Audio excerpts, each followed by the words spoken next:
dating tumutulong, ngayon siya naman ang humihingi ng tulong. At pagkatapos nun, siya ay nabash. Isang content creator na tumutulong sa kanyang kapwa sa Cebu, pero ngayon, siya naman ang humingi ng tulong at naglapag siya ng GCash sa comment section nung vinilag niya na talaga grabe yung pinsala ng Bagyong Tino.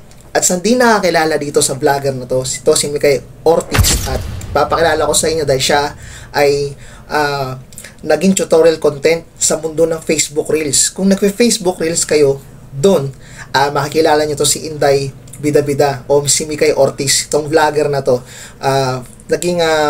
Nag-follow din ako dito dati, yung nagsisimula pa lang ako sa Facebook Reels.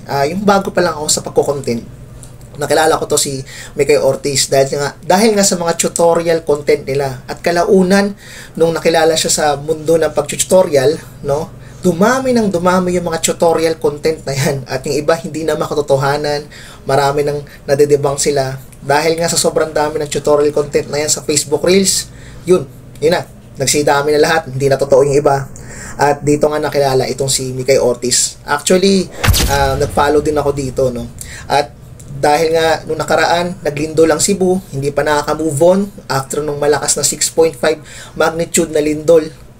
Tumulong to si Mikay Ortiz. Talagang binavlog niya yung kada tulong niya, mga bigas, pinamimigay niya sa mga kapitbahay niya sa Cebu, talagang sa mga residente ng Cebu. Then, eto nga, pumasok yung Bagyong Tino, at eto na nga, dahil nga 3 million yata almost ang nasira sa mga ari-arian niya, talagang lubog, inaabot yung bahay nila sa baha, mga sasakyan nila.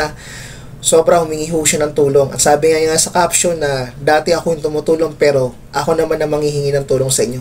Ang sabi ng mga netizen, halo-halo mga komento na nanunumbat daw siya. Actually, mga ka-Triple R, makikita nyo naman itong content creator na to. Talagang nilubog siya ng baha. Lahat naman so, wala namang masama na nanghingi siya ng tulong. Hindi naman sa kapilitan. No? Siguro na misinterpret lang ng mga netizen to. No? Para sa akin, wala namang masama na humingi siya ng tulong through GCash. Kasi nasa iyo naman yung mga followers niya. Kung handang tulungan siya, yung mga solid followers niya, pwede. Kung tutulungan nyo kahit magkano lang, wala namang presyong nilagay. Nasa sa inyo lang yan. Ang pagtulong kasi, walang pinipiling halagayan kung magkano yan. Basta, meron nga isang vlogger na content creator na nakilala ko sa Facebook, napanood ko yung piso para sa Cebu. Yun. Diba? Piso lang. Sa sobrang dami na nagbibigay sa kalye, sa daan, nag-trending to at talagang ilalaan niya to sa Cebu. Ganon. Sa simpleng bagay lang ho, mga ka-Triple R. Walang masamang tumulong. Lagi yung tatandaan yan. Dapat no hate, 'di ba? Ang kailangan natin ngayon bayanihan, love, respect, 'di ba? Sa mga nasalanta sa Cebu. Itong content creator to, si Mikay Ortiz, wala namang masama sa ginawa niya. Talaga namang legit namang naapektuhan siya ng baha. Hindi naman masama, no?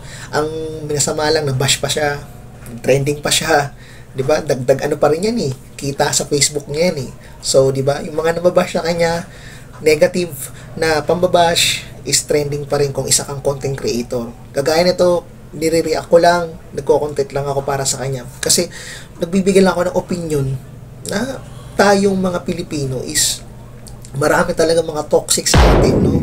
Mga iilan, mga tinatawag na crab mentality na wala lang masama hindi naman siya namilit. Actually, wala akong nakitang masama doon. So, kung tumutulong man siya dati, syempre nalubog nga Maraming nasira sa ari-arian niya. 'Di ba? Pero kung gusto niyo tumulong, 'di ba? Alam ko handa rin siya tumulong sa iba. 'Di ba? Sabi kasi ng iba, mas uunahin doon nila yung iba na mas nangangailangan. Actually, totoo ang kasabihan na sa 10 ginawa mo, magkamali ka lang ng isa, mababash ka na agad, no? Makakalimutan na nila lahat ng kabutihang ginawa mo. 'Di ba? Kung ano yung mabuti mong ginawa, nagkamali ka lang ng isa dahil ba sa ginawa niya. Porket mayaman siya, 'di ba, may nakakaangat sa buhay. Nagkamali ka lang isa. 'Yun lang. Ibabash ka na, husgahan ka ng tao.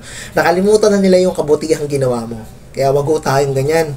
Mga Pilipino, no? Isipin natin na lahat naman tayo ay nangangailangan ng tulong. Mayaman man o mahirap 'yan. Basta wala yan sa label, 'di ba? Kung anong label ka pa, kung saan ka.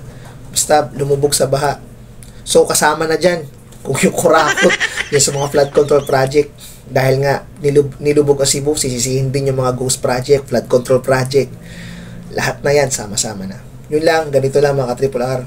Sana mag-iingat po tayo. Ito naman, bagyong uwan na naman. no, sa Metro Manila pumunta. So hanggang dito na lang ang aking vlog. Lahat po tayo magmamahalan. Okay? Peace out.